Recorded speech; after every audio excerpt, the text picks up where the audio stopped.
72 hours. That's all it took for Iran to lose what it spent 2 decades building. Right now, a bomber older than most people's grandparents is systematically erasing Iran's entire military doctrine from existence. And what you're watching isn't just a war, it's the death of a strategy. Iran bet everything on one-thing missiles. Thousands of them. Enough to saturate any defense system in the Middle East. Enough to make its enemies think twice before acting. Enough to build an empire on the threat of overwhelming firepower. That empire just fell, and the weapon that killed it. The B-52 Stratofortress, built in 1952, still flying in 2025, and currently conducting the most devastating bombing campaign Iran has ever experienced. But here's what makes this story matter to you. Regardless of where you live, what's happening in Iran's skies right now is rewriting the rules of modern warfare, and the ripple effects are going to touch every corner of the global order you wake up to tomorrow. Let me paint you the picture. March 9th, 2025, U.S. Central Command releases footage of B-52s taking off toward Iran. These aren't stealthy. They're not invisible to radar. They're massive, loud, and they show up on every sensor Iran has. Except Iran can't do anything about it. Why? Because the week before, U.S. stealth bombers and fighter jets already destroyed 80% of Iran's air defense network. 80%. Gone. That's not degraded. That's not damaged. That's annihilated. And with those defenses shattered, the B-52s can fly wherever they want inside Iranian airspace. They're not sneaking in. They're walking through the front door. Now, you might be wondering why the U.S. would use a 70-year-old bomber when it has F-35s, B-2 Spirit stealth bombers, and an entire arsenal of cutting-edge technology. The answer reveals everything about how modern air superiority actually works. The stealth jets did their job first. F-22 Raptors and F-35 Lightning II's carved pathways through Iran's defenses. EA-18G Growlers jammed whatever systems tried to retaliate. They created corridors, safe aerial highways where Iran's missiles couldn't reach. And once those corridors existed, the U.S. brought in the sledgehammer, because when you don't need to hide anymore, you bring the airframe that can carry 70,000 pounds of munitions in a single run. That's what the B-52 is. It's not the scalpel. It's the hammer that comes after the scalpel has done its work.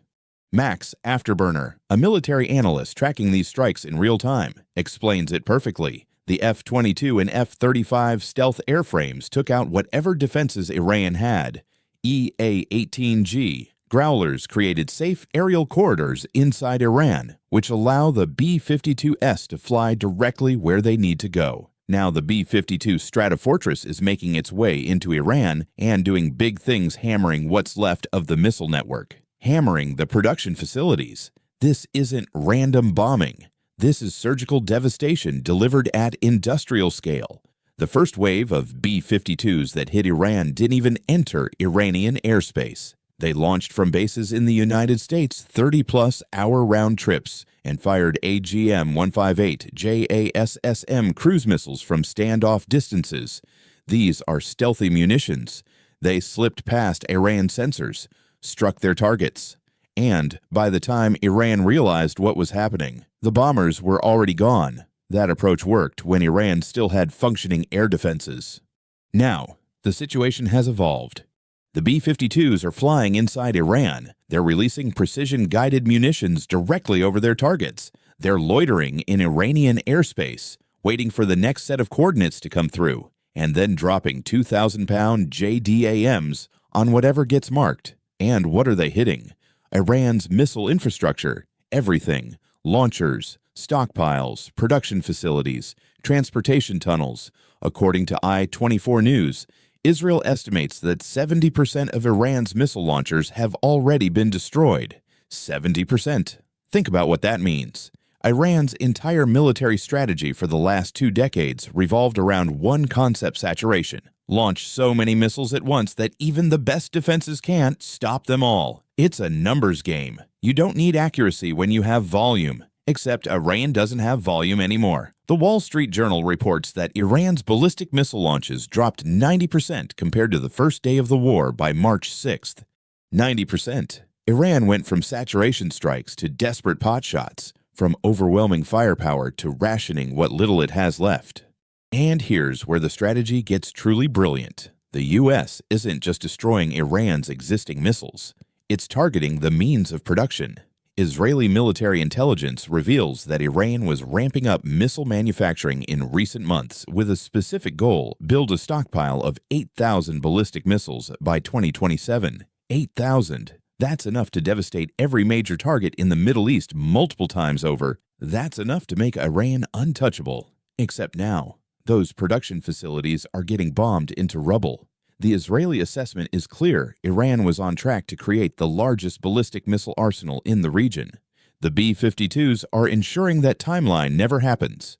Every factory that gets hit is one less source of future missiles. Every launcher destroyed is one less platform for future strikes. This isn't just about winning today's war. It's about ensuring Iran can't rebuild for tomorrow's war. But the B-52s aren't working alone. And this is where the evolution of modern air warfare gets fascinating. Remember those safe corridors we talked about? They're not static. They're constantly updating based on real-time intelligence. Predator drones are flying ahead of the B-52s, conducting intelligence, surveillance, and reconnaissance. They're mapping out what's been destroyed, what remains, and what threats still exist. Max Afterburner notes that these strikes are likely coming from the B-52 with a Predator drone doing ISR. The Predators scout the area, identify targets, assess damage, and send all that data back to the bomber pilots. This allows the B-52s to chart not just the original safe corridors, but also new pathways toward targets that haven't been hit yet. It's an incredibly efficient system. The drones aren't threatening enough to attract fire from Iran's remaining air defenses, but they're valuable enough to multiply the effectiveness of every B-52 sortie. And it gets better. The Predator itself is built for exactly this kind of mission. It has a range of 770 miles, meaning it can scout massive areas ahead of a bombing run. It can climb to 25,000 feet, staying out of range of many ground-based weapons. At a unit cost of $20 million, which includes 4 drones, sensors, ground control, and satellite links, the Predator is both expendable and effective. If one gets shot down, it's a loss, but not a catastrophic one. And if it survives, it can even attack targets on its own with its 450-pound payload. What we're seeing here is the U.S. applying lessons from the Ukraine war specifically, using drones for reconnaissance and intelligence gathering and scaling those tactics with an aerial arsenal far more powerful than anything Ukraine possesses. But the information flow doesn't stop with Predators. Afterburner explains that B-52 pilots are receiving data from multiple sources simultaneously. They can see exactly where these targets are. They're being pumped information from other fighters, MQ-9s, RQ-4 Global Hawks, pumping information to the B-52 in real time to show it where these targets are and what needs to be struck next. This creates a dynamic targeting system. The B-52s hit their initial targets, return to base, reload, and then come back to hit an entirely new set of targets based on updated intelligence. With a combat range exceeding 8,800 miles, these bombers can essentially loiter in the sky, waiting for the next piece of information. A target gets identified, a button gets pressed, a bomb gets dropped. It's relentless, it's efficient, and it's absolutely devastating to Iran's military infrastructure. According to Afterburner's analysis, this approach led to the B-52s striking 200 targets in the 72 hours leading up to March 9th. 200. Each strike removes another piece of Iran's missile capability, a launcher here, a stockpile there, a production facility somewhere else. Every loss compounds. Every destroyed asset is one Iran can't use to strike back at Israel, U.S. bases, or the Gulf nations supporting the American war effort. Iran is being systematically transformed from a country with a missile-focused military doctrine into a country with no missiles to execute that doctrine. And it's happening at the hands of a bomber first flown when Harry Truman was still president. Don't let the age fool you. The B-52 Stratofortress is far from obsolete. This is the same airframe that delivered 40% of all coalition weapons during Operation Desert Storm. It's been updated, upgraded, and refined over 7 decades of continuous service. It's not a stealth bomber like the B-2 that opened this war, but it doesn't need to be. Once air superiority is established, the B-52's role is simple: deliver maximum firepower to maximum targets in minimum time. It reaches speeds of Mach 0.84, around 650 miles per hour. It carries 70,000 pounds of weapons, including bombs, missiles, and mines. A fighter jet might deliver a handful of munitions per sortie. The B-52 can rattle off dozens of precision bombs in a single attack, hitting multiple targets before it even needs to reload. That's the entire point. It's not about speed or stealth. It's about overwhelming, sustained firepower. And as the war progresses, the B-52's role continues to evolve. In the early days, these bombers fired standoff weapons from friendly territory, launching cruise missiles from outside Iranian airspace to minimize risk. But as more of Iran's air defense network collapsed, the tactics shifted. Afterburner describes the change. These B-52s can roll in, release their cruise missiles from a standoff distance, and then just continue flying in. With air superiority firmly established, the bombers can follow up their long-range strikes with close-range attacks from inside Iran itself. They're likely dropping JDAMs loaded with 2,000-pound bombs for this purpose, with a 70,000-pound payload. A single B-52 can carry 35 of these massive munitions, 35 chances to utterly destroy a target, 35 impacts that turn missile facilities into craters. This is what total air dominance looks like in practice. Afterburner notes that the U.S. is executing its own air superiority doctrine so effectively that it has completely shattered whatever strategy Iran had in place before the first bombs fell in late February. The B-52s are conducting wave after wave of strikes, neutralizing threats before they ever become operational. The tactics are textbook. Afterburner says, suppress air defenses first with stealth, create the silent corridors, and then bring in the heavies for sustained pressure. The B-52 is the heaviest of the heavies. Iran is feeling every ounce of that 70,000-pound payload capacity every single day. But here's the development that changes everything going forward. The United Kingdom has just authorized the United States to use RAF Fairford and Diego Garcia for B-52 operations, according to the War Zone. 3 B-52s from Minot Air Force Base in North Dakota have already arrived at RAF Fairford as of March 9th. And what this means is simple. Iran is about to experience what a truly sustained bombing campaign looks like. Before, the B-52s were flying 30-hour missions from the continental United States. Now, they are stationed a few hours from Iranian airspace. The operational tempo is about to increase dramatically. More sorties, more targets, more pressure. Iran's missile infrastructure isn't just being degraded, it's being systematically erased, and the pace of that erasure just accelerated. The strategic implications extend far beyond Iran's borders. Every nation watching this conflict is taking notes. China is watching how the U.S. establishes air superiority. Russia is observing how drone-assisted bombing campaigns operate at scale.